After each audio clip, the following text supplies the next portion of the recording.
हम परमेश्वर का धन्यवाद देंगे कि उन्होंने ये मौका हमारे ज़िंदगी में लाया कि हम एक बार वापस एकत्रित हो सके और उनके चरणों में आ सके और उनके वचन को सुन सके। फिर से एक बार आपके साथ वचन बाँटने का जो मौका मिला इसके लिए मैं धन्यवाद देना चाहूँगा परमेश्वर का कि उसने मुझे ये शब्द दिए कि मैं आपके साथ बाँट सकूँ और उसने मेरे साथ बात की और जो उसने मेरे साथ बात की है वही मैं आपके साथ आज बाँटना चाहता हूँ। और आप सबको यहाँ पर शाम के समय देख के उपस्थित देख के मुझे बहुत ही आनंद हो रहा है। तो आज शाम जिस पुस्तक में से मैं बात करना चाह रहा हूँ और जिस विषय में से बात करना चाह रहा हूँ वो है पहला शमूएल का पुस्तक और उसकी पहली अध्याय। और इस अध्याय की ओर जब हम आते हैं तो एक नाम है जो बड़ा ही प्रसिद्ध है और जिससे हम बहुत ही परिचित है, जो हमारे मन में आता है, और वो है हन्ना का नाम। The book of first Samuel chapter 1 is what I am going to refer to. तो हम यहाँ पर देखते हैं कि यहाँ पर हन्ना के विषय में हमें पढ़ने को मिलता है, उसके जीवन के कुछ पलों के विषय में और उसके अनुभवों के विषय में हमें पढ़ने को मिलता है। तो अगर हो सकता है तो मैं भाई सत्यजीत से विनती करूँगा कि वो पहले अध्याय के पहले अगर वो 11 वचन को पढ़े तो पहला शमूएल पहला अध्याय और पहले 11 वचन।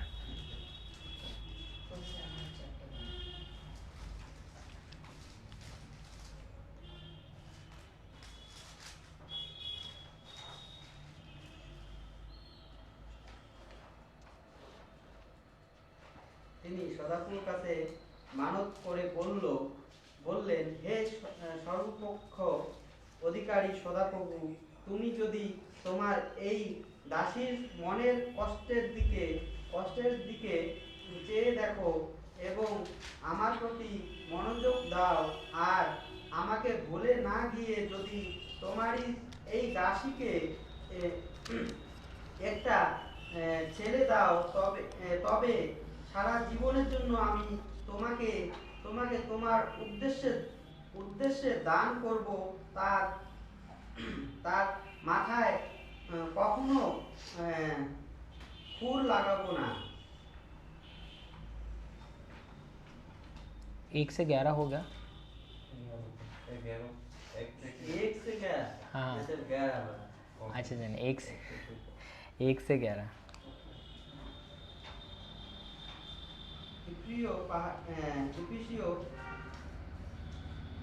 ইফ্রিমের পাহাড়ি এলাকায় রামাথিয়া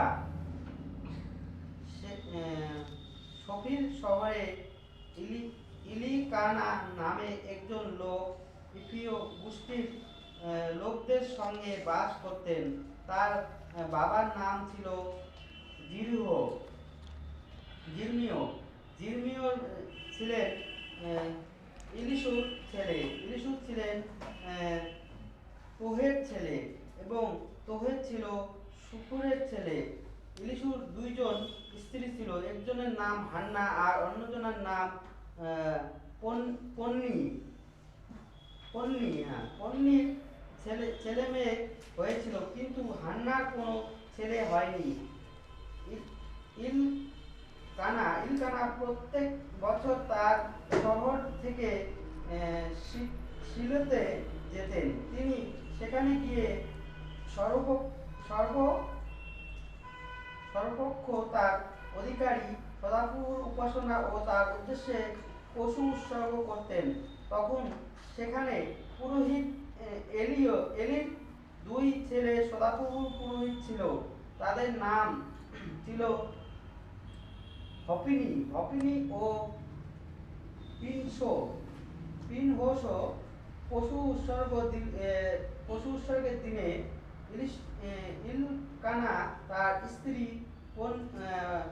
পন্নিনা ও তার সব ছেলে মেয়েদের তার উৎসর্গ করা মাংসের একটা করে ভাগ দিতেন, কিন্তু হান্নাকে দিতেন 2 ভাগ, কারণ তিনি হান্নাকে ভালোবাসতেন। সদাবু কিন্তু হান্নাকে বন্ধা করে রেখেছিলেন। সদাবু তা করেছিলেন বলে তার সতীন তাকে খোঁচা মেরে কথা বলে তার মন অস্থির করে তুলত। বছরের পর বছর এইভাবে চলছিল। হান্না যখনই সদাপ্রভুর ঘরে যেতেন, কন্যা তাকে ওইভাবে খোঁচা মেরে কথা বলতো।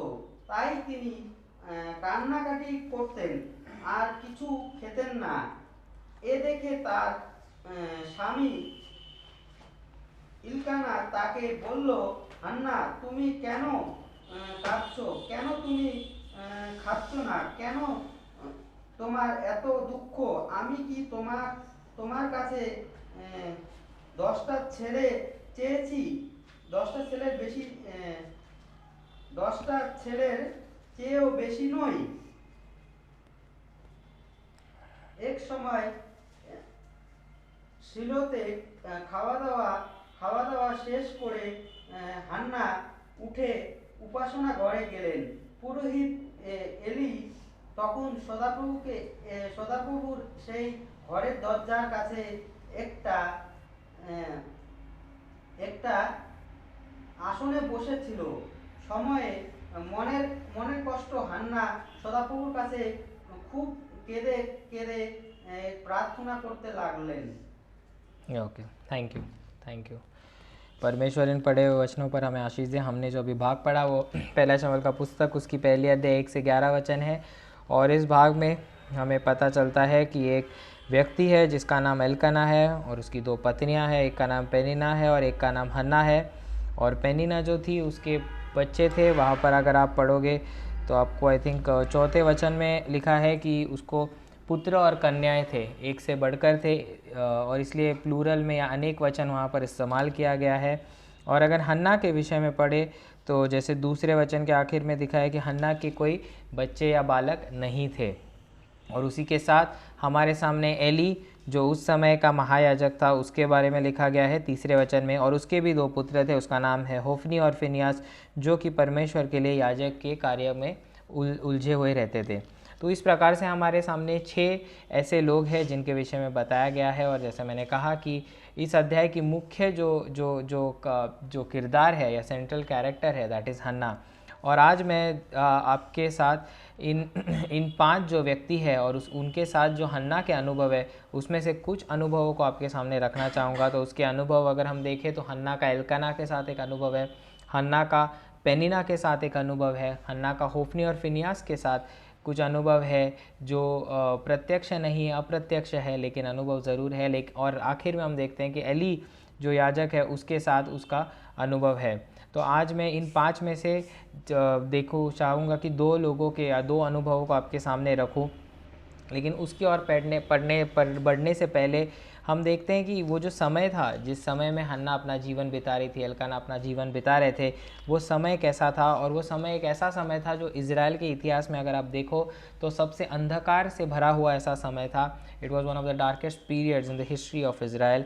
एंड हमें उसके बारे में समझ में आता है अगर हम न्यायियों का पुस्तक उसकी 21वीं अध्याय के 25 वचन में पढ़े तो वहाँ पर उस समय के विषय में लिखा गया है।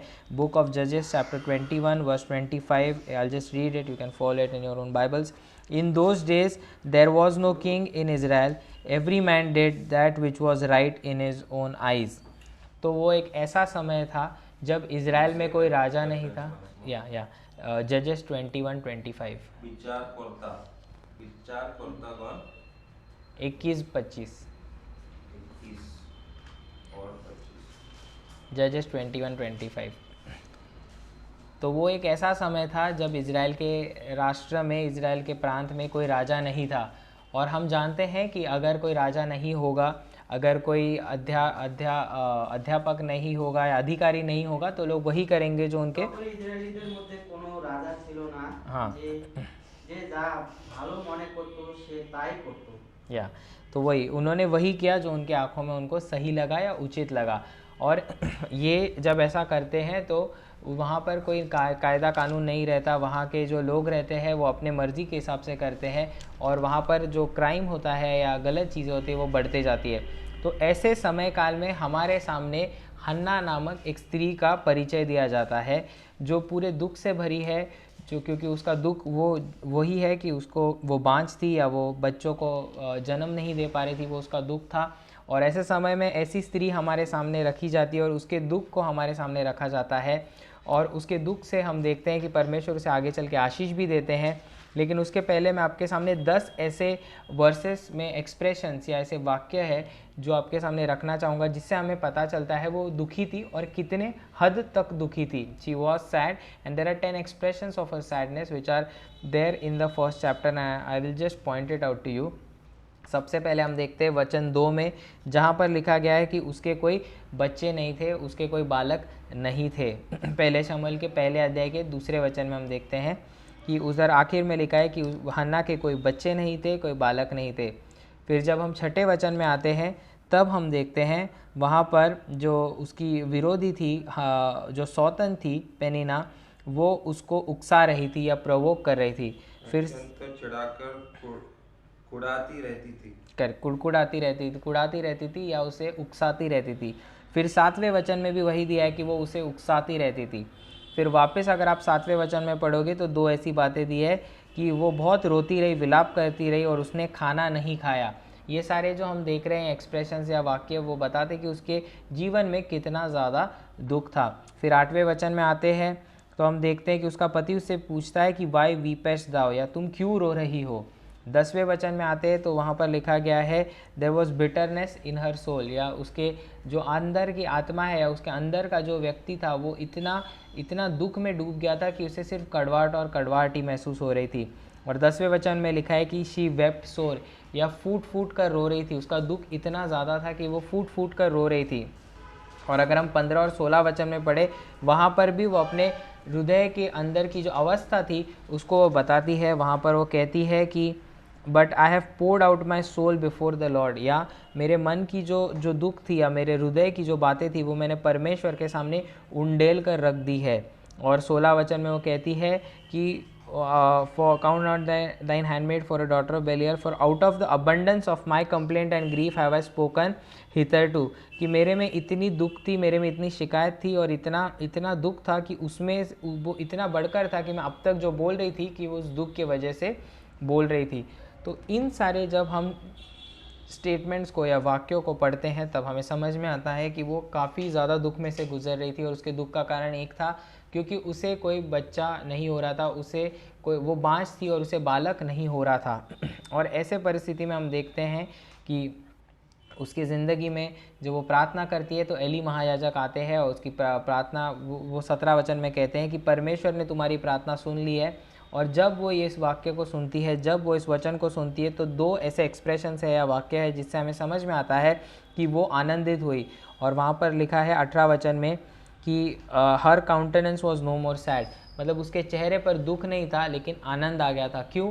क्योंकि परमेश्वर ने उसकी वाणी को सुनी थी और इस बात का आश्वासन उसे प्राप्त हुआ था। और 20 वचन में हम देखते हैं कि उस दुख का निवारण हो जाता है जब वहाँ पर लिखा जाता है कि हैना कंसीव्ड, या उसे एक वो गर्भधारी हो गई। और यहाँ पर हम देखते हैं कि परमेश्वर ही है, जैसे भजन संहिता 30:11 में लिखता है कि thou has turn for me my mourning into dancing and thou has put forth off my sackcloth and girded me with gladness, कि परमेश्वर ही है जो हमारे दुख को खुशी में बदल सकते हैं, आंसुओं को आनंद में बदल सकते हैं, आंसुओं को मुस्कान में बदल सकते हैं। और ताट या सैकक्लॉथ में जो लोग बैठ के विलाप करते थे उसको निकाल के वो आनंद और खुशी से भर सकते हैं।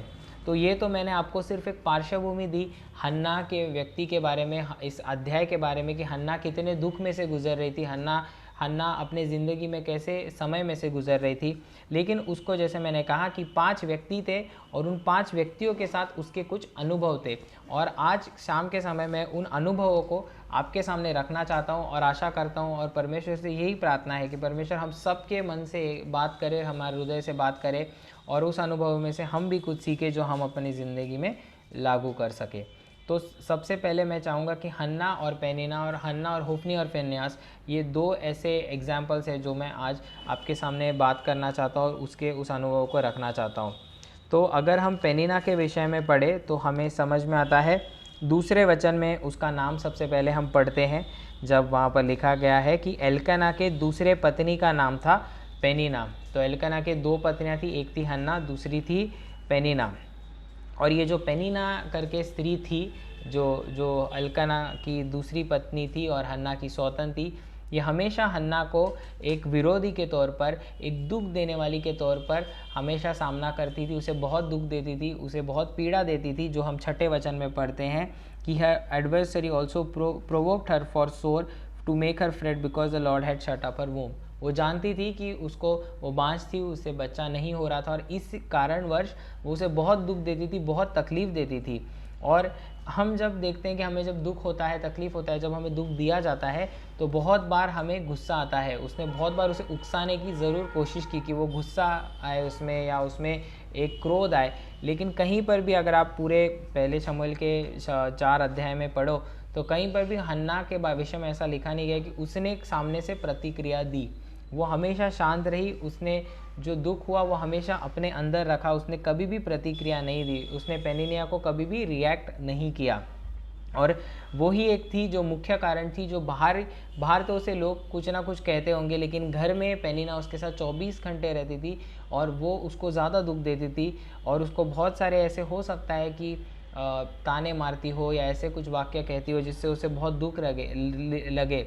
लेकिन कहीं पर भी हम देखते नहीं कि हन्ना ने इस बात के लिए प्रतिक्रिया दिया, रिटेलिएट किया या उसको बताया कि मैं क्यों ऐसे क्यों मेरे साथ जो हो रहा है तुम उसमें ज़्यादा दुख मत ऐड करो।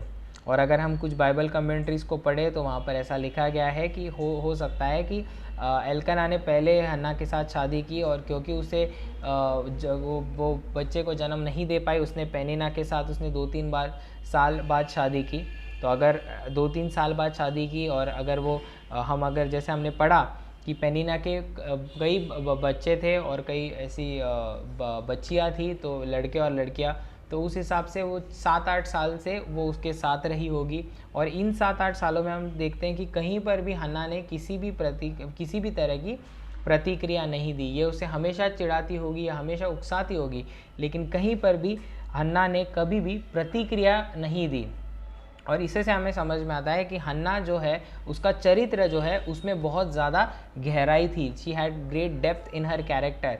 और वो ज़रूर रोती होगी, मैं ऐसा नहीं कह रहा कि उसे दुख नहीं होता होगा या रोती नहीं होगी, ये एक बड़ी ही दुखद बात है, लेकिन ये उसे दुख होता होगा। लेकिन उसने वो दुख जो है, उसकी जो पीड़ा जो है वो अंदर, वो अपने हृदय में रोई, आँखों से रोई, लेकिन उसने शांति से उसे सहन किया। क्यों? क्योंकि वो 16 वचन में कहती है कि I have poured out my soul before the Lord. क्योंकि उसका जितना भी दुख था, उसकी जितनी भी पीड़ा थी, उसको जितनी भी तकलीफ़ थी, उसने सारी तकलीफ़ जाके परमेश्वर के सामने उंडेल कर रख दी। जैसे उसने 15 वचन में कहा है, लास्ट में अगर आप पढ़ो, आपके बाइबल में मैं नहीं जानता कहाँ पर है, लेकिन इंग्लिश में लिखा है, मन की बात खोलकर यहोवा से कही है। करेक्ट, मैंने अपनी मन की बात खोलकर यहोवा से कही है। उसने किसी से नहीं की, क्योंकि कोई ऐसा था नहीं जो उसकी दुख को समझ सके, जो उसकी पीड़ा को समझ सके, लेकिन यहोवा था। उसको पता था कि जो मेरी पीड़ा को समझ सकता है, जो मेरे दुख और दर्द को समझ सकता है, उसकी गहराई को समझ सकता है कि मैं कितने गहरे पीड़ा से गुजर रही हूँ। और ऐसा बहुत बार होता है हमारे ज़िंदगी में, हम ऐसे सारे दुखों से गुजरते हैं जिसे कोई नहीं समझ सकता, और हम कहते हैं कि तुम नहीं समझ सकते मैं क्या कह रहा हूँ, या तुमको नहीं समझ में आएगा कि मैं किस परिस्थिति से गुजर रहा हूँ, मेरी परिस्थिति से मुझे ही पता है। लेकिन हमें ऐसा लगता है, लेकिन एक बात मैं याद दिलाना चाहता हूँ कि जो हमारा बनाने वाला है, जो रचने वाला है, जिसने हमें बनाया है, जिसने हमें इस संसार में लाया है, वो ज़रूर पहचानता है, वो ज़रूर जानता है कि हमारा दुख क्या है, हम किस परिस्थिति से गुज़र रहे हैं और हमें क्या चीज़ की ज़रूरत है। तो अगर हमें ऐसा कभी लगता है कि कोई नहीं है जो हमें समझ सकता है, तो हमेशा एक बात हमें याद रखनी चाहिए कि एक परमेश्वर है जो हमें ज़रूर समझता है। कोई ना समझे संसार में, लेकिन परमेश्वर है जो ज़रूर समझ सकता है। और उस परमेश्वर की खासियत क्या है? वो कभी नहीं सोता। अगर आप बाइबल में पढ़ो तो Psalms 121 में लिखा है, the Lord God of Israel never slumbers nor स्लीप्स, कि वो कभी सोता नहीं या कभी वो झपकी लेता है। वो हमेशा रहता है 24/7, 365 डेज। आपकी ज़िंदगी की शुरुआत से लेके ज़िंदगी के अंत तक हमेशा वो रहता है, जागरूक रहता है, सुनते रहता है कि अच्छा आपको कुछ दुख है, हाँ मैं आपके साथ हूँ। और वो सिर्फ साथ में ही नहीं है, वो समझता ही नहीं है, लेकिन वो उस दुख को आनंद में बदलने के काबिल है, उसकी क्षमता रखता है। और इसीलिए ये बात हमेशा हमें याद रखनी चाहिए कि बहुत बार लोग कहते हैं कि मैं संसार में अकेला हूँ, मुझे कोई नहीं है मेरा साथी या कोई रिश्तेदार नहीं, कोई समझने वाला नहीं। लेकिन परमेश्वर हमेशा हमारे साथ रहता है। और हन्ना की ज़िंदगी से हम ये बहुत अच्छी तरीके से समझते हैं, क्योंकि उसने बहुत ही क्लियरली यहाँ पर लिखा है कि I poured out my soul before the Lord, कि परमेश्वर के सामने मैंने अपने हृदय की बातों को खोल कर रखा और परमेश्वर ने उसकी बातों को सुना और उसको सिर्फ आशीष नहीं दिया, लेकिन आशीषों से आगे हम देखेंगे कि भर दिया। तो पहली जो लेसन हमें सीखने को मिलता है कि जिस प्रकार से पेनिना उसकी ज़िंदगी में एक एडवर्सरी थी, इंग्लिश में ये वर्ड यूज़ किया है एडवर्सरी, आई थिंक वर्स 6 में या 7 में, 6 में यूज़ किया है कि and her adversary also provoked her sore. तो ये जो वर्ड एडवर्सरी है ये है विरोधी, या जो आपके विरोध में चलता है। और छठे वचन में তথাপি তা করেছিল বলে তার অসতী তাকে খোঁচা মেরে কথা বলতে বলে তার মন অস্থির করে তুলছিল। करेक्ट। सो एडवर्सरी, राइट। और अगर यही एडवर्सरी वर्ड अगर आप पढ़ोगे तो न्यू टेस्टामेंट में जब पतरस अपना पहला पत्र लिखते हैं तो वहाँ पर 5वें अध्याय के 8वें वचन में कहते हैं कि for your adversary, because your adversary the devil as a roaring lion walketh about seeking whom he may devour, कि शैतान भी है उसी प्रकार का हमारा विरोधी है। आज पेनिना नहीं है हमारे ज़िंदगी में, लेकिन पेनिना की जगह लेने वाला ज़रूर है, और वो है शैतान। जिस प्रकार से पेनिना सता रही थी हन्ना को, पेनिना उसकी ज़िंदगी में दुख दे रही थी, उसी प्रकार से शैतान है जो हमें दुख देता है, हमें हमारी पीड़ा को पीड़ा को बढ़ाने की कोशिश करता है। लेकिन इन सब के बीच में हमें हन्ना से एक चीज़ सीखनी चाहिए कि इतनी कठिन परिस्थिति में जब उसे बच्चा नहीं हो रहा था, वो बाँझ थी, और कितने साल तक थी हम नहीं जानते, ये तो मेरा एक अनुमान था कि वो 7 से 8 10 साल हो सकती है। लेकिन उस समय में भी कभी भी उसने प्रतिक्रिया नहीं दी, उसको दुख ज़रूर हुआ, उसने एक एग्जाम्पलरी बिहेवियर दिखाया, या एक सराहने वाला एक ऐसा व्यवहार दिखाया जहाँ पर उसने बड़े ही मतलब इमेंस बोलूँ या बहुत ज़्यादा उसने सहनशीलता दिखाई, संयम दिखाया, बहुत ही ऐसे उसने शांति दिखाई, परमेश्वर पर विश्वास दिखाया, उसने अपना आपा जिसे हम कहते हैं या गुस्सा जिसे उसने आपा नहीं खोया, उसने गुस्से पर काबू रखा। और कब? जब उसके खिलाफ विरोध हो रहा था, जब उसके खिलाफ कोई नफ़रत कर रहा था, जब उसको कोई उकसा रहा था, उस समय उसने कुछ ऐसे गुणों को दिखाया जिसकी तुलना हम किसके साथ कर सकते हैं? प्रभु यीशु मसीह के साथ। प्रभु यीशु मसीह भी जब क्रूस पर थे तब उनके साथ भी यही सारी बातें हुई, लेकिन उसने जो गुणों को दिखाया और the qualities which he demonstrated in those circumstances are reflective of Christ like qualities. प्रभु यीशु मसीह जिस प्रकार से गुणों को हम देखते हैं, हम पढ़ते हैं, जब वो क्रूस पर थे लोगों ने उनके ऊपर थूका, मारा, उनके बहुत बदसलूकी की जो हम समझ नहीं सकते, खील उनके हाथों में डाले। अगर हमारे किसी ने नाखून भी थोड़ा सा खींच लिया तो हमें दुख होता है, उनके तो हाथों और पाँव में खील डाले। तो ऐसे प्रभु ने शांति से सब सहन किया, और वैसे ही गुण हन्ना ने अपनी ज़िंदगी में दिखाए। और प्रभु ने क्या किया? अपने पिता के पास जाके प्रार्थना की।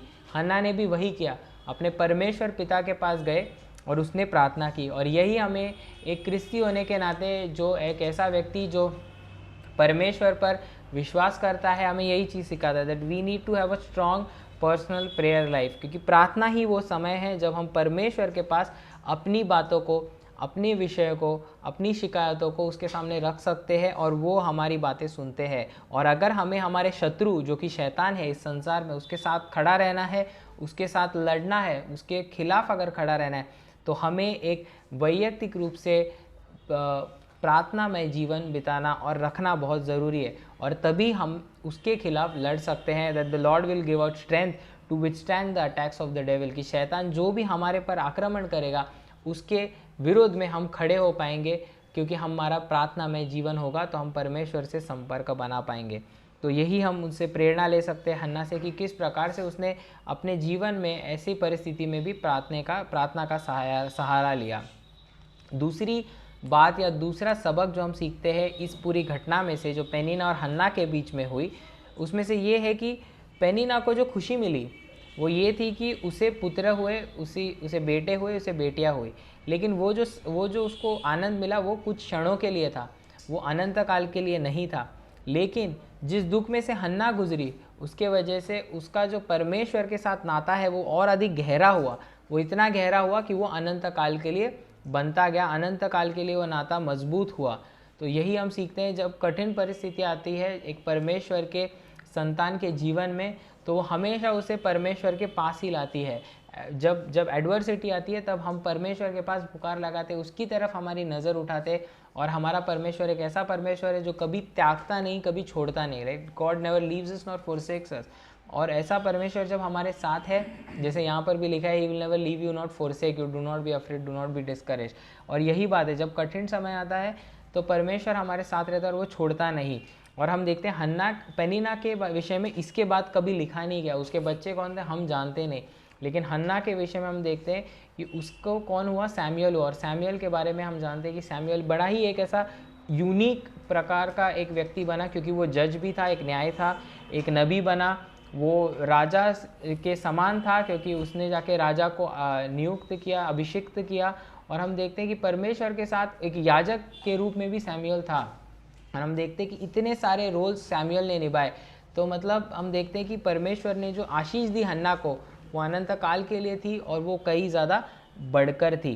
तो पेनिना को खुशी ज़रूर मिली। तो वही कहने की तात्पर्य यही कि जब शैतान हमें कुछ चीज़ों से हमें दूर लेके जाता है, आकर्षक करता है और आकर्षित करके दूर लेके जाता है, तो उन खुशी की जो आनंद होती है वो कुछ क्षणों के लिए होती है। लेकिन परमेश्वर के साथ जब हमारा नाता होता है तो वो अनंत काल के लिए वो नाता बन जाता है।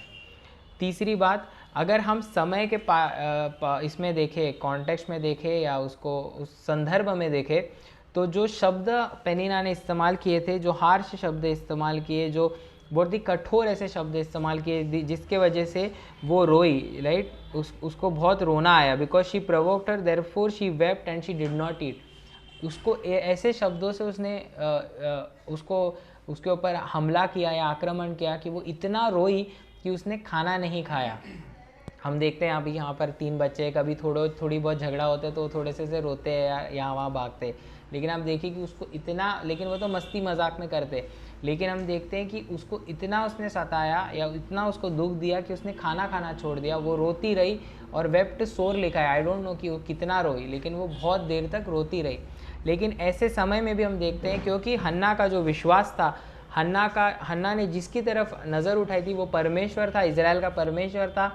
तो इसलिए देखते हैं कि पेनिना के जो शब्द थे वो सिर्फ वेपर बनकर रह गए या भाफ बनकर रह गए, लेकिन हन्ना की जो शांति थी उसके वजह से शमूएल के जो शब्द थे वो ब्लेसेड हो गए या आशीषित हो गए। Actually there is this words जहाँ पर परमेश्वर कहते हैं कि the words of Samuel never fail to the ground, right.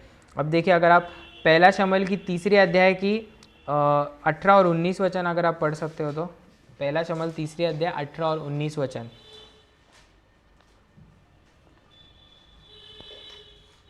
তখন শমূয়েল এলিকে সব কথা খুলে বললেন, কিছু লুকালেন না। তা শুনে এলি বলল, তুমি সদাপ্রভু তার কাছে যা ভালো মনে করো তিনি তাই করুন। এইভাবে শমূয়েলের বেড়ে উঠতে লাগলো, আর সদাপ্রভু তার সঙ্গে রইলেন, এবং নবী হিসেবে बोला तार कोनो कथाई सदाप्रभु विफल होइल ना। Correct, thank you brother. और यहाँ पर हम देखते हैं कि पेनिना ने जो शब्द यूज़ किए वो बहुत कठोर थे, लेकिन वो भाव बनकर रह गए। लेकिन हन्ना शांत रही, चुप रही, उसने कभी प्रतिक्रिया नहीं दी। और हन्ना का जो साइलेंस था उसके वजह से क्या हुआ, हम देखते हैं कि यहाँ पर लिखा गया है बहुत ही स्पष्ट रूप में कि सैमुअल ग्रू, जो हन्ना को आशीष मिला, जो उसको पुत्र हुआ, and the Lord was with him, परमेश्वर उसके साथ था। पेनिना के किसी भी जो उसे बच्चे हुए वहाँ पर हम पढ़ते नहीं कि परमेश्वर उसके साथ था, क्योंकि वहाँ उनके बारे में लिखा ही नहीं गया। मैंने जैसे कहा वो भाव बनकर रह गए। हम देखते हैं भाव आती है और चली जाती है, उसका कोई आगे ना उसका कोई पीछे, वो आज बराबर एक भाव आती है और चली जाती है, उसका कोई वैशिष्ट नहीं रहता। उसी प्रकार के पेनिना ने जो शब्द इस्तेमाल किए वो भाव बनकर चले गए, लेकिन हन्ना शांत रही। और हम देखते हैं कि शमूएल का एक भी शब्द ज़मीन पर नहीं पड़ा, एक भी शब्द ज़मीन पर नहीं पड़ा। मतलब परमेश्वर ने उसके हर एक शब्द को, हर एक बात को परमेश्वर ने उसको आशीषित किया, और जो भी शमूएल कह रहा था परमेश्वर ने उस बात को आशीषित किया। हम देखते हैं कि हन्ना की शांति की वजह से उसको शमूएल का प्रतिफल मिला। He bore the fruit of Samuel, right. और एक ऐसे समय पर था जब परमेश्वर का शब्द बहुत ही प्रेशस था, या बड़े ही या मूल्यवान था। अगर आप कहाँ पर वो वर्स भी लिखा गया है, राइट, 3rd अध्याय के 1st वचन में अगर आप पढ़ोगे तो वहाँ पर लिखा गया है that the word of the Lord was precious. 3रे अध्याय के पहले वचन में। ছোট ছেলে সমুয়েল এলির অধীনে থেকে সদাপ্রভু সেবা কাজ করতে লাগলো। সেই সময় সদাপ্রভুর বাণী খুব সময়ে শোনা যেত এবং তার দর্শন যখন তখন পাওয়া যেত না। Correct, thank you. अब वो ऐसा समय था, जैसे हमने पहले भी पढ़ा था, कि कोई राजा नहीं था, कोई अधिकारी नहीं था, लोग अपने मर्जी के हिसाब से कुछ भी कर रहे थे। अगर आप सोचिए यहाँ पर अगर आप कोई अधिकारी नहीं होगा, कोई लॉ नहीं होगा, कोई कैसे भी गाड़ी चला रहा है, कोई कहीं पर भी आके रह रहा है, कुछ भी कर रहा है, तो कैसे होगा वो प्रांत, या कैसे होगा वो ज़मीन, या वो स्टेट। तो उस समय में ऐसा ही समय कुछ चल रहा था वहाँ पर। और अगर आप जजेस के न्यायों के पुस्तक पढ़ोगे तो आपको समझ में आएगा कितनी ऐसी घिनौनी बातें हो रही थी उस समय में उस देश में। और ऐसे समय पर हम देखते हैं कि परमेश्वर का वचन उनको मिल नहीं रहा था लोगों को। परमेश्वर का वचन अगर नहीं मिलेगा तो कितनी कठिन ऐसी परिस्थिति होगी। भाई जॉन्टी मंडे को जब बात कर रहे थे अपने संदेश में, तब वो कह रहे थे कि अगर हमें परमेश्वर का वचन नहीं मिलेगा तो कितनी कठिनाइयाँ होती है, कितनी तकलीफ़ होती है। अगर एक बच्चे को अगर 2 दिन खाना नहीं दे तो वो कैसे होगा, अगर हम भी खाना नहीं खाए 2 दिन तो हमें कैसे होगा। और इतने समय तक उन्हें परमेश्वर का वचन नहीं मिल रहा था। और ऐसे समय पर जब परमेश्वर का वचन बहुत ही मूल्यवान था, हम देखते हैं कि शमूएल के शब्द ज़मीन पर नहीं गिर रहे थे। शमूएल का हम देखते हैं कि जो स्थान था, जो ओहदा था, वो इतना बढ़ गया था इज़राइल में। और ये सब क्यों हुआ? क्योंकि हन्ना ने चुप्पी साधी, हन्ना ने चीज़ों को अपने हाथों में नहीं लिया, लेकिन परमेश्वर को कहा कि तुम मेरे जगह पर उत्तर दो। तो ये हम देखते हैं। फिर आगे हम देखते हैं कि चौथा ऐसा सीख या चौथा लेसन हम देखते हैं कि पेनिना हमेशा उसे याद दिलाती रही कि तुम में ये कमी है, राइट। वो उसे किस बात के लिए सता रही थी, या कौन से वो कठोर शब्द थे। हन्ना में एक कमी थी और उस कमी को वो हमेशा उसे एक्सप्लॉइट कर रही थी, या उसका गलत फ़ायदा ले रही थी, और उसे वो हमेशा दुख पहुंचा रही थी कि तुम में वो कमी है, कि तुम बांझ हो, तुमसे बच्चा नहीं हो रहा, या जो भी उसमें कमी थी, राइट। लेकिन उस कमी के वजह से उसको क्या हुआ?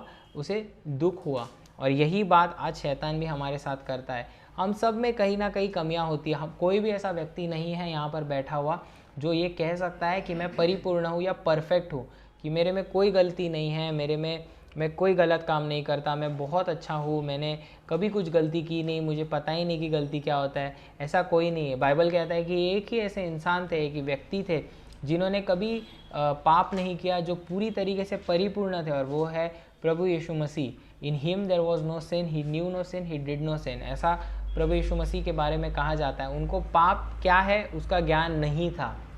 वो इस संसार में आए, उन्होंने हम जैसे आप जैसे जीवन बिताया, लेकिन इस ऐसे जीवन में भी उन्होंने ऐसा ख्याल भी नहीं लाया जो पाप से ताल्लुकात रखे, और वही एक परिपूर्ण ऐसे व्यक्ति थे। और हम देखते हैं कि हम जो लोग हैं, हम में कमियां हैं, हम में ऐसी सारी बातें हैं जो पाप की तरफ ले जाती है।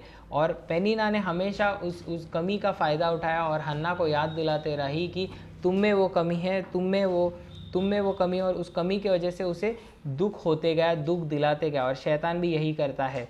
हमारे में जो कमी होगी या हमें जिस बात से तकलीफ़ होती रहेगी, शैतान उस बात का उठाएगा और उस बात का फ़ायदा लेगा, और हमें हमेशा दुख देता रहेगा, हमेशा हमें दुख की तरफ ढकेलता रहेगा, परमेश्वर से दूर ढकेलता रहेगा। कहेगा कि परमेश्वर तुम्हें कुछ दे नहीं रहा, परमेश्वर तुम्हारे लिए कार्य कर नहीं रहा।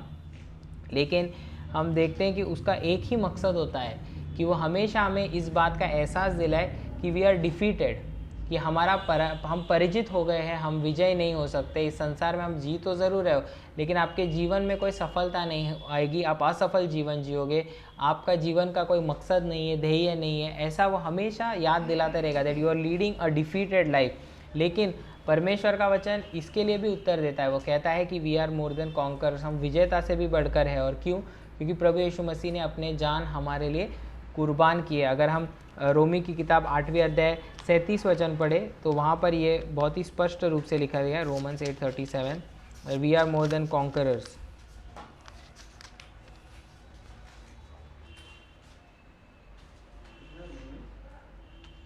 करेक्ट, 37, 8:37।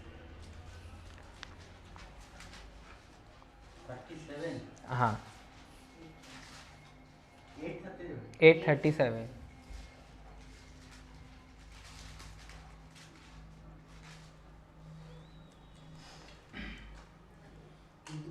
যিনি আমাদের ভালোবাসেন তার দ্বারা আমরা ওই সবকিছু পূর্ণ বিজয় লাভ করি। ओके, और 34 वचन अगर आप पढ़ोगे तो। খ্রিস্ট যিশু যিনি মারা গেলেন ও মৃতদের মধ্য থেকে জীবিত হয়ে উঠলেন, তিনি ঈশ্বরের ডান দিকে বসে আছেন আর আমাদের জন্য ঈশ্বরের কাছে মিনতি করছেন। Correct, thank you, thank you. तो यहाँ पर हम पढ़ते हैं कि we are more than conquerors करके यहाँ पर लिखा है कि हम विजेता से भी बढ़कर है। क्यों? खुद की काबिलियत की वजह से नहीं है, हम में कुछ काबिलियत ही नहीं है। मतलब एक इंसान की क्या, अगर आप एक इंसान को देखें तो हम क्या है, हम मिट्टी के बने, ऐसा बाइबल कहता है कि हम मिट्टी, we are made out of dust, मिट्टी के बने हैं। तो मिट्टी की क्या काबिलियत हो सकती है? यहाँ पर इतनी धूल होती है, धूल को हम साफ़ करते हुए चली जाती है, लेकिन हमें जो हम जो भी बनेंगे हैं, जो भी बनते हैं, वो एक ही व्यक्ति की वजह से बनते हैं। और जैसे आपने 34 वचन में पढ़ा, वहाँ पर लिखा है कि it is Christ that died who maketh intercession for us at the right hand of God, कि यीशु मसीह है जिन्होंने अपने प्राण दिए, जिनकी मृत्यु हुई, और उनके वजह से ही हम जीत पा सकते हैं, हम विजेता बन सकते हैं, क्योंकि वो परमेश्वर पिता के सामने हमारे लिए मध्यस्थी कर रहे हैं। और अगर आज हम में से ऐसा कोई है जिसने प्रभु यीशु के हाथों में अपने आप को नहीं सौंपा है, अपने आप को नहीं समर्पित किया है, तो फिर ये आपके लिए एक समय हो सकता है जहाँ पर आप विचार कर सकते हो कि वही परमेश्वर है, वही एक ऐसा व्यक्ति है जो आपको परमेश्वर के पास लेके जा रहा है। और हम देखते हैं संसार में ऐसे बहुत सारे लोग होते हैं जो कहते हैं कि मैं तुम्हारे लिए ईश्वर के पास प्रार्थना करूँगा, मैं तुम्हारे लिए ईश्वर के पास ये करूँगा, वो करूँगा। सही बात, ऐसा बहुत सारे लोग कहते हैं, लेकिन वो पहुँचते हैं कि नहीं ये हमें कैसे पता?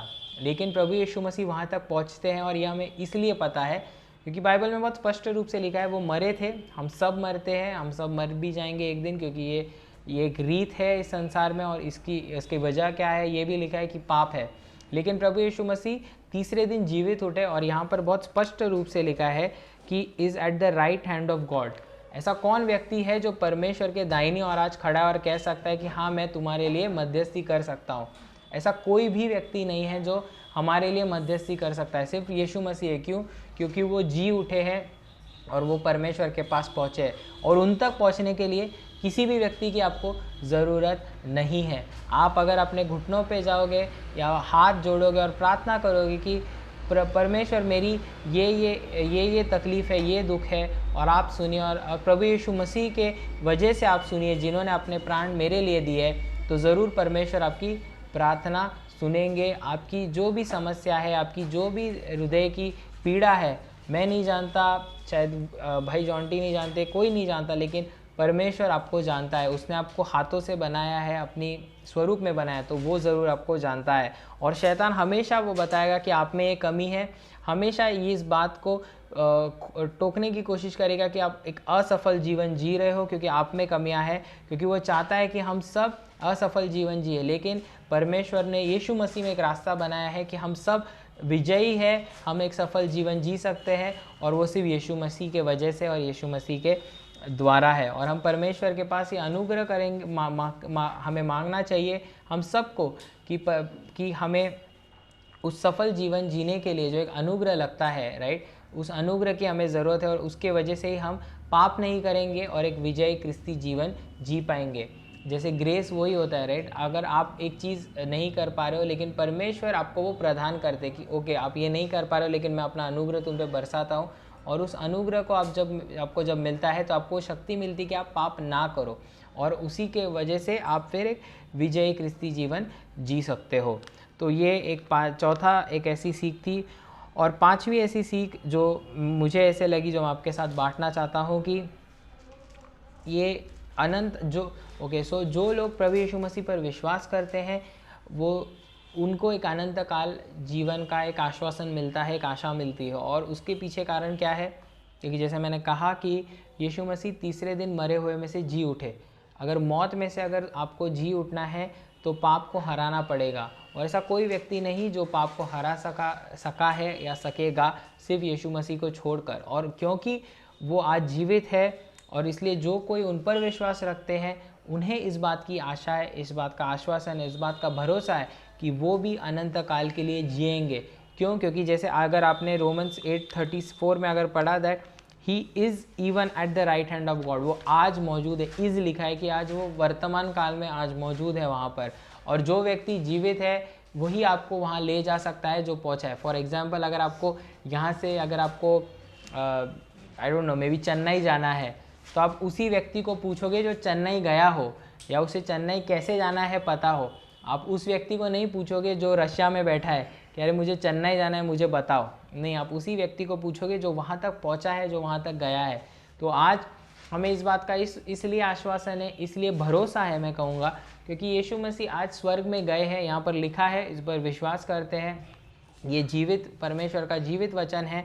अगर हम बहुत सारे रेफरेंसेस वहाँ पर लिखा है, मैं वहाँ पर नहीं जाऊँगा, लेकिन क्योंकि वो वहाँ पर गए हैं इसलिए हमें आश्वासन है कि अनंत काल के लिए अगर वो है वहाँ पर तो हम भी उनके साथ रहेंगे। और जब हम उस जीवन को देखते हैं, जब हम समय के संदर्भ में, in the context of time when we look at eternity in perspective, तो ये जो संसार में जो जीवन हम बिता रहे हैं वो कुछ समय काल के लिए, 70 साल, 80 साल, 60 साल, 50 साल, I don't know how many years we will live, कोई नहीं जानता कोई कितना समय जिएगा, लेकिन कितना भी समय हम जिए, अनंत काल के समय काल के लिए वो एक छोटा सा स्टॉप ओवर है। कुछ समय के लिए हम यहाँ पर है और कुछ समय के बाद परमेश्वर हमें ले जाएंगे।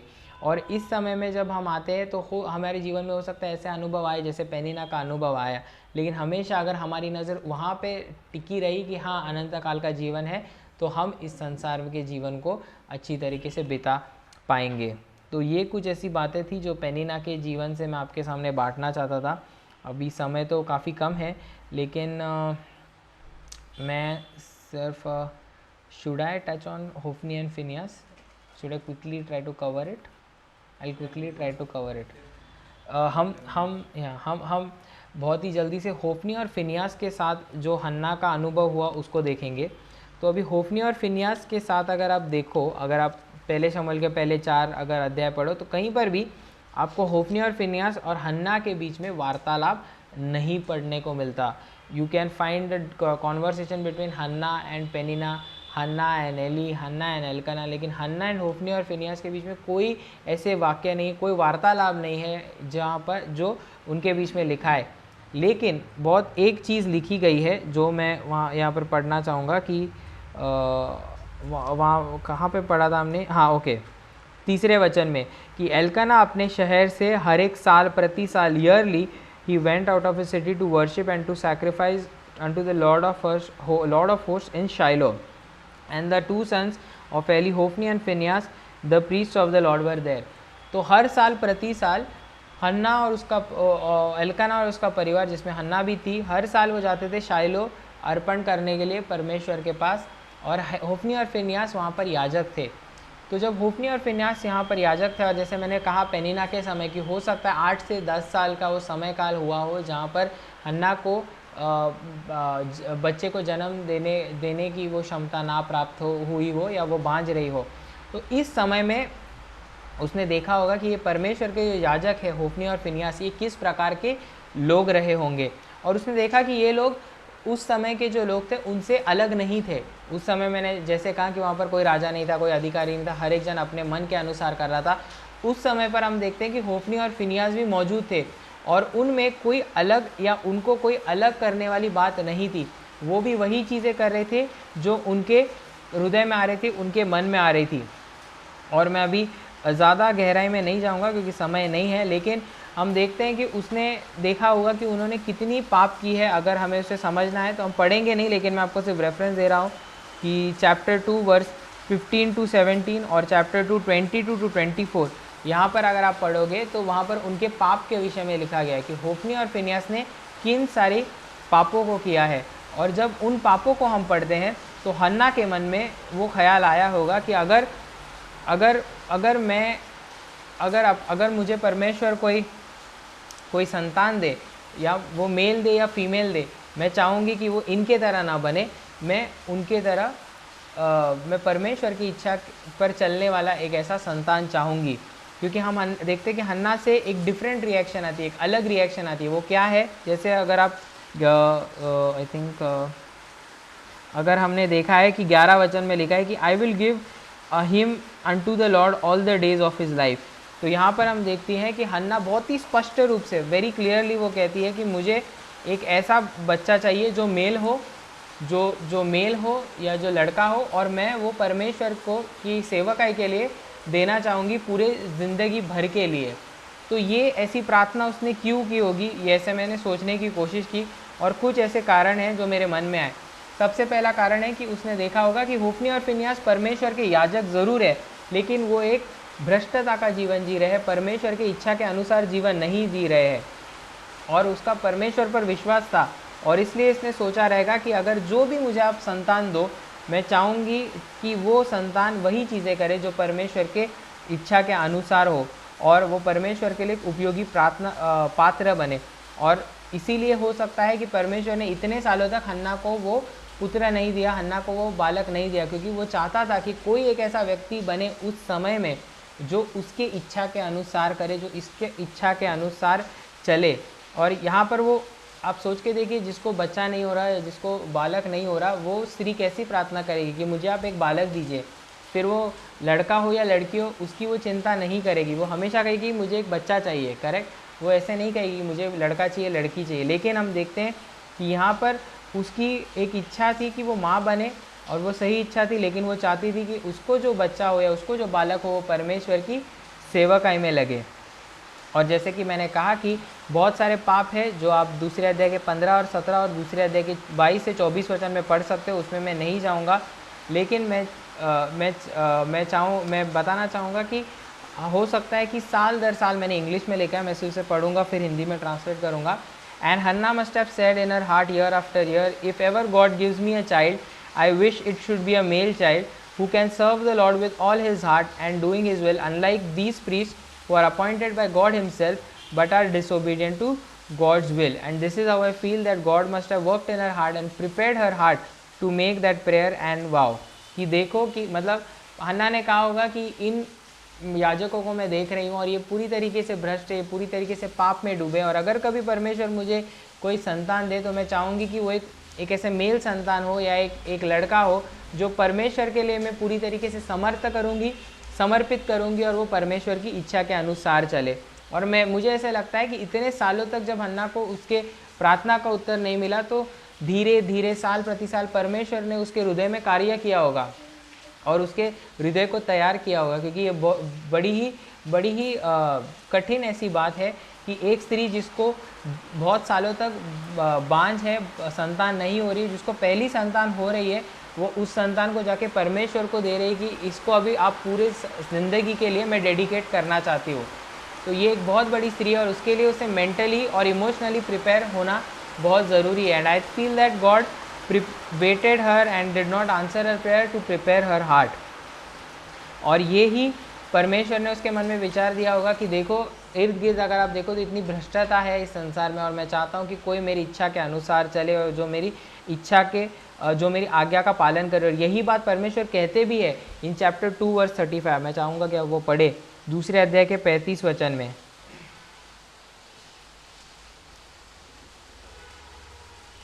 दूसरा अध्याय का 35 वचन कोई भी पढ़ सकता है। কিন্তু আমি আমার জন্য একজন বিশ্বস্ত পুরোহিত দাঁড় করবার যে আমার মন বুঝে আমার ইচ্ছা মতো কাজ করে, আমি তার বংশকে স্থায়ী করব এবং যে সব সময় আমার অভিযোগ করা লোকেরা সেবা করবে। करेक्ट। तो जब आप पहले अध्याय के অভিযোগ নেই, सॉरी मतलब अभिषेक मतलब चुना हुआ। हाँ, तो अगर करेक्ट, तो पहले अध्याय के 11 वचन और दूसरे अध्याय के 35 वचन को अगर आप देखो तो आपको समझ में आएगा। हन्ना ने कहा कि मुझे एक मेल चाइल्ड चाहिए जो मैं परमेश्वर के लिए समर्पित करूंगी। और दूसरे अध्याय के 35 वचन में हम देखते हैं कि परमेश्वर खुद कहते हैं कि I want to raise up a faithful priest who will do that which is according to in my heart and in my mind, and I will build him a sure house, he shall walk before mine anointed forever। तो यही परमेश्वर की भी इच्छा थी कि एक ऐसा याजक बने जो उसकी इच्छा के अनुसार चले, और यही प्रार्थना हन्ना ने भी की। तो यही हम देखते हैं। तो इसमें से कुछ सीख है जो मैं आपके सामने क्विकली रखना चाहूँगा और फिर मैं इस संदेश को यहाँ पर ही समाप्त करना चाहूँगा। सबसे पहले कि गॉडली टेस्टिमनी इन करप्ट टाइम्स, जैसे हमने देखा बार बार, अभी मैंने इस बात को दोहराया है कि उस समय पे जो समय था वो इजराइल के इतिहास का सबसे ऐसे खराब समयों में से एक था। और उस समय में हम देखते हैं कि हन्ना की जो साक्ष्य थी वो आज भी खड़ी है, आज भी हमारे लिए एक प्रेरणा बनकर खड़ी है। It was a godly testimony which stood in those times and still a inspiration for us today. 3000 साल बीत गए हैं हन्ना के समय से लेकर आज के समय तक, और संसार में अगर आप देखो तो बुराई या दुष्टता उतनी है या उससे बढ़ गई है, कम तो नहीं हुई है। लेकिन हन्ना ये एक निर्णय ले सकती थी कि अगर मुझे कोई संतान हुई तो मैं उसे अभक्ति के मार्ग पर चलने की अनुमति दूंगी। लेकिन हम देखते हैं कि हन्ना अपने विश्वास पर खड़ी मजबूत थी, परमेश्वर पर मजबूत थी, उसका प्रार्थना में जीवन बहुत अच्छा था और परमेश्वर पर निर्भर थी। और हम देखते हैं कि उसने अपने पुत्र का नाम शमूएल रखा, और जिसका अर्थ ये था कि I have asked him of the Lord, कि मैंने परमेश्वर से उसे मांगा और परमेश्वर ने मेरी प्रार्थना का उत्तर दिया है, और उसने उस बालक को परमेश्वर के लिए समर्पित कर दिया। और हम देखते हैं कि अगर आप चौथे अध्याय के एंड में देखो तो वहाँ पर इकाबोद करके एक नाम लिखा गया है, और इकाबोद का मीनिंग है the glorious departed from Israel, की इजराइल से जो गौरव है, महिमा है, वो चली गई। लेकिन सही रूप से अगर देखा जाए तो वो एली का घराना था, जिसके घर से वो महिमा और परमेश्वर की उपस्थिति चली गई थी। दूसरी बात हम देखते हैं कि गॉड रिवॉर्ड्स अ थैंकफुल हार्ट, उसने कृतज्ञ अंतकरण के साथ उसने परमेश्वर को जो भेंट थी वो चढ़ाई। उसने सैमुअल को इसलिए नहीं चढ़ाया क्योंकि उसको किसी ने कहा कि आओ तुम सैमुअल को पूरी तरह ज़िंदगी के लिए समर्पित करो, इसलिए उसने परमेश्वर को भेंट दी क्योंकि वो खुद चाहती थी कि वो परमेश्वर के लिए खड़ा हो।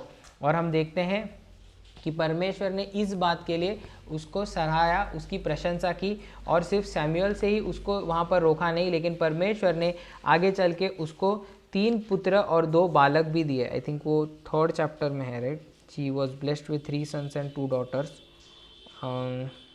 सॉरी मैं अपना बाइबल कैरी नहीं कर रहा, वहाँ पे मैंने मार्क किया है, लेकिन वहाँ पर लिखा गया है कि उसे फिर 3 पुत्र और 2 बालक भी हुए 2nd चैप्टर में।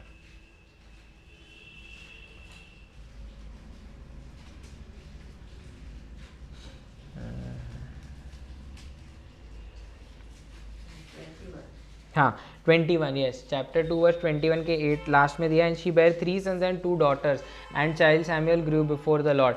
तो यहाँ पर हम देखते हैं कि उसने एक ही बच्चे के लिए, एक ही संतान के लिए परमेश्वर के सामने प्रार्थना की थी। परमेश्वर ने उसे वो तो दिया, और क्योंकि हन्ना ने उस व्यक्ति को या उस अपने बेटे को परमेश्वर के सामने समर्पित किया, she dedicated him for the service of the Lord, परमेश्वर ने उसको 3 बेटे दिए और 2 पुत्री दी। तो ये हमें समझ में आता है कि परमेश्वर किसी का भी ऋणी नहीं है। God is not a debtor of anyone. अगर हम परमेश्वर को 1 रुपया देते तो परमेश्वर उसके बदले में इतना देते हैं कि हम उसे कभी समझ भी नहीं पाएंगे, उसे गिन भी नहीं पाएंगे। लेकिन उसके पीछे यही है कि अगर हम सच्चे और धन्यवाद के भावना के साथ परमेश्वर को दे तो परमेश्वर वैसे अर्पण को आशीषित करते हैं। और हम देखते हैं कि अगर मैं जाऊंगा नहीं, लेकिन अगर दूसरे अध्याय के 15 से 17 वचन में हम देखते हैं कि वहाँ पर जो याजक थे होफनी या फिनियास, उन्होंने पाप किया परमेश्वर का, उन्होंने आदर नहीं किया, और इसलिए परमेश्वर ने जो था उनसे वो भी छीन लिया। एली के घर से जो आशीष थी वो छीन ली गई।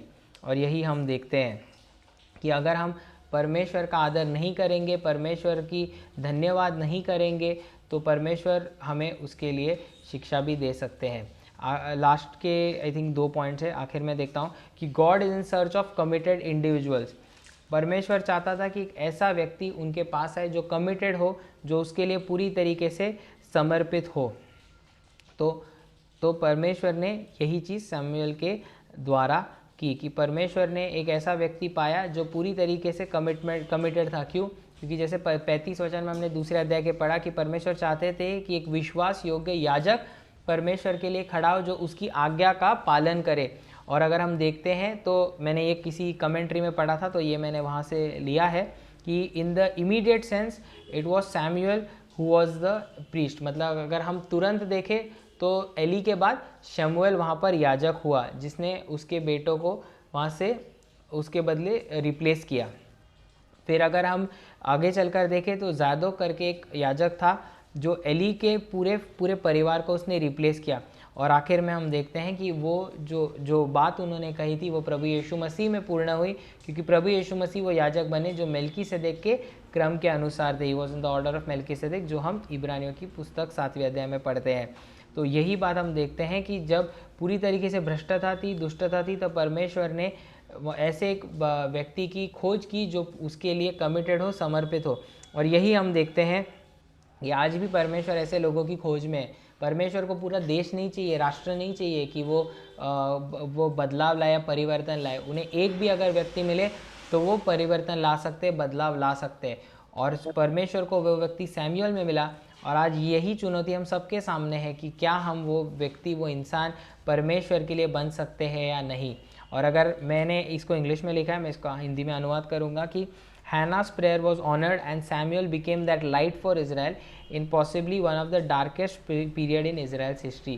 इज़राइल के सबसे काले या ऐसे अंधियारे भरे इतिहास में अगर आप देखो तो शमूएल वो रोशनी बनी इज़राइल के लिए। और वो क्यों हुआ? क्योंकि हन्ना की जो प्रार्थना थी उसका परमेश्वर ने आदर दिया। उसकी प्रार्थना का हम पढ़ते हैं 1 अध्याय के 11 वचन में। और आखिर में हम देखते हैं कि डिले इज़ नॉट डिलायर, उसको डिले हुआ, उसको उसके प्रार्थना का उत्तर मिलने में उसे थोड़ी देरी हुई, लेकिन इसका अर्थ ये नहीं था कि उसका इनकार हुआ। देरी हुई लेकिन इनकार नहीं हुआ। हम बहुत बार हम प्रार्थना करते हैं और हमें उसका उत्तर नहीं मिलता। इसका अर्थ ये नहीं है कि हम प्रार्थना करें, हमें परमेश्वर सुन नहीं रहा या परमेश्वर उसमें कुछ और चाहता है। लेकिन परमेश्वर देरी कर रहे क्योंकि परमेश्वर चाहता है कि कुछ बेहतर हो, कुछ बड़ा हो और उसकी इच्छा पूरी हो और उसके नाम की महिमा हो। हमारे हर एक जीवन के हर एक कार्य में हमें यही देखते कि उसके नाम की महिमा होनी चाहिए।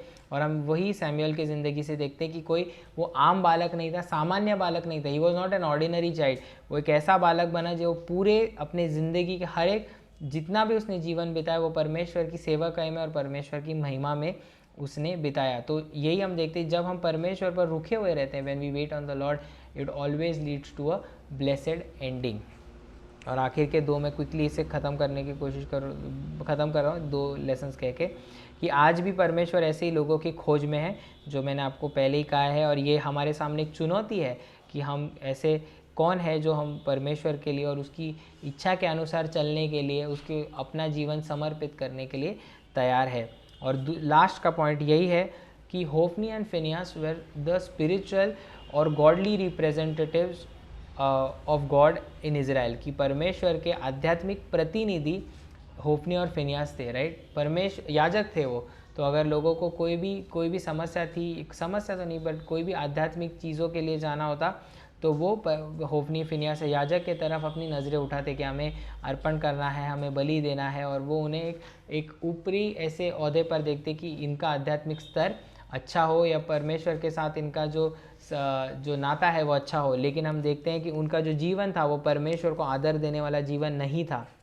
और उसी प्रकार से आज हमारे सामने ये चुनौती है, जब इस संसार में हम जी रहे हैं तो आज हम परमेश्वर के आध्यात्मिक प्रतिनिधि, we are the spiritual representatives of God, कि परमेश्वर ने हमारा चुनाव किया है। जिन्होंने भी परमेश्वर का उद्धार स्वीकार किया है, जिन्होंने भी प्रभु यीशु मसीह को अपने जीवन में उद्धारक के रूप में स्वीकार किया है, आज हमारे सामने यही चुनौती है कि हम वो आध्यात्मिक प्रतिनिधि है परमेश्वर के लिए। और अगर हम वैसे लोग हैं तो लोग हमारी तरफ देखते हैं, अरे ये तो यीशु मसीह के बारे में कह रहा है, परमेश्वर के बारे में कह रहा है, तो कैसा जीवन हम बिता रहे हैं, कैसा जीवन हम जी रहे हैं। क्या हम भी होफनी और फिनियास की तरह जीवन जी रहे हैं जो परमेश्वर का आदर नहीं कर रहे, या हम हन्ना की तरह जीवन बिता रहे हैं जो परमेश्वर का आदर भी कर रहा है। और उसके बाद हमने देखा कि परमेश्वर कितनी आशीष भी उसके वजह से लाता है। तो ये एक बड़ी ही संगीन गंभीर ऐसी जिम्मेदारी है परमेश्वर के हर एक संतान के लिए। और इसे हमें, जब हम इस संसार में जी रहे हैं तो परमेश्वर हमारी सहायता करे कि हम ऐसे जीवन को बिताएं जिसके द्वारा उसके नाम की महिमा हो। तो आज मैं जस्ट क्विकली रिवाइज़ करूँगा और फिर समाप्त करूँगा। तो आज हमने देखा कि हन्ना के जो अनुभव थे, हमने 2 ही अनुभवों को देखा, एक था पेनिना के साथ और एक था होफनी और फिनियास के साथ। पेनिना के साथ हमने देखा कि जब वो दुख में थी तो उसने परमेश्वर के सामने अपने हृदय को खोल कर रखा और परमेश्वर ने उसको उसका आशीष भी दिया, उत्तर भी दिया। और उसमें से हमने क्या सीखी कि जिस प्रकार से पेनिना हन्ना की एक विरोधी थी, एडवर्सरी थी, उसी प्रकार से आज शैतान भी हमारा विरोधी है, एक एडवर्सरी है। और पेनिना को जो आनंद मिला कि उसको संतान हुए, वो कुछ समय के लिए था, लेकिन हन्ना अनंत काल के लिए, और एक गहरा नाता उसका परमेश्वर के साथ बनता गया। और अगर हम समय के संदर्भ में देखें, in the context of time, Peninnah ने जो शब्द इस्तेमाल किए वो भाव बनकर रह गए, वो आज है वो कल नहीं है। लेकिन हन्ना की चुप्पी या हन्ना की जो साइलेंस थी, उसके वजह से शमूएल ने एक एक जो शब्द कहा, परमेश्वर ने एक भी शब्द को ज़मीन पर गिरने नहीं दिया, परमेश्वर ने उसका आदर किया। और पेनिना ने जिस प्रकार से हन्ना को उसकी कमियां याद दिलाई, शैतान यही करता है हमारे जीवन में, हमें हमारी कमियां याद दिलाता है, दुख पहुंचाता है और हमेशा याद दिलाता है, हमेशा यही करने की कोशिश करता है कि हम हारे हुए लोग हैं, असफल लोग हैं। लेकिन हमें जो जीत हासिल हुई है वो प्रभु यीशु मसीह में है। और आखिर में हम देखते हैं कि हम एक अनंत काल के यात्रा में है, जहाँ पर ऐसे परिस्थिति, ऐसे अनुभव हमारे ज़िंदगी में आएंगे, लेकिन यीशु मसीह में हम वो जीत पा सकते हैं। और आखिर में हमने देखा कि होफनी फिनियास और हन्ना का जो अनुभव था, वहाँ पर हम देखते हैं कि हन्ना ने प्रार्थना की कि मुझे एक मेल चाइल्ड चाहिए जो मैं परमेश्वर के लिए समर्पित करूँगी। और वो हम देखते हैं कि होफनी और फिनियास की वजह से हो सकती है, जिन्होंने इतना भ्रष्टता का जीवन बिताया। और क्योंकि हन्ना ने एक परमेश्वर के लिए एक साक्ष्य रखी, एक भक्तिमय साक्ष्य रखी ऐसे भ्रष्ट भरे समय में, तो परमेश्वर ने उसका आदर किया।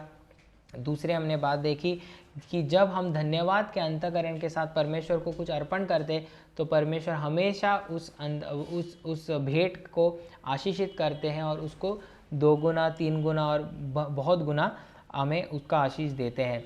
और आज भी परमेश्वर वैसे ही कमिटेड इंडिविजुअल से आप उसको समर्पित करके अपना जीवन बिताने वाले वैयक्तिक लोगों की खोज में है। और जब हमें प्रार्थना का उत्तर नहीं मिलता, डिले इज़ नॉट डिनायल, कि हमें जब प्रार्थना का उत्तर नहीं मिलता, इसका ये अर्थ नहीं कि परमेश्वर प्रार्थना सुन नहीं रहे, लेकिन परमेश्वर वो प्रार्थना सुन रहे हैं और ज़रूर एक समय पर वो उत्तर देंगे जिसके द्वारा उनके नाम की महिमा हो।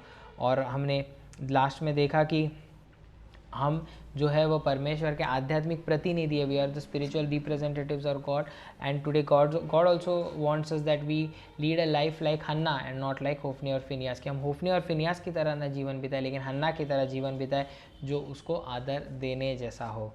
तो मैं फिर से एक बार परमेश्वर का धन्यवाद देना चाहूँगा कि परमेश्वर ने सहायता की हमारी, कि हम सही से यहाँ पर बैठ सके, परमेश्वर का वचन सुन सके।